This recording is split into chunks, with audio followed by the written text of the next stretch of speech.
Topping our news now, new campaign finance reports that are out showing that the candidates for governor really have been shelling out some big money ahead of Tuesday's primary. 12 News reporter Chelsea Jones breaking down the latest numbers released overnight. Yeah, so these numbers were due last night, and they show what the biggest spenders are. And the first one coming in is Governor Dan McKee. He spent $706,000 in the time period of August 16th to September 5th. He's now left with $87,000 on hand. Helena Folks has spent $689,000. That leaves her with $131,000 on hand.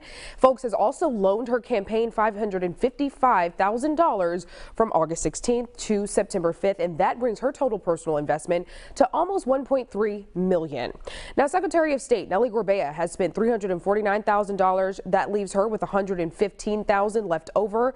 Matt Brown coming in at $132,000. He now has $44,000 remaining in his account. Now, I spoke to our political analyst Joe Fleming, and he says what these candidates have left over is going to be critical. One of these 5 Democrats are going to come out of the primary on Tuesday as the Democratic nominee.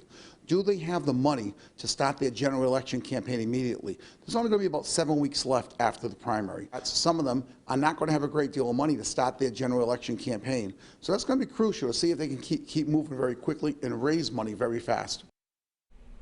Republican candidate Ashley Kalish has spent $205,000 in the same time period as I mentioned before. In total, she's invested $2.7 million of her own money into her campaign. As of Tuesday, she has $549,000 on hand, and Fleming says that would allow her to start her general election campaign, I should say, immediately.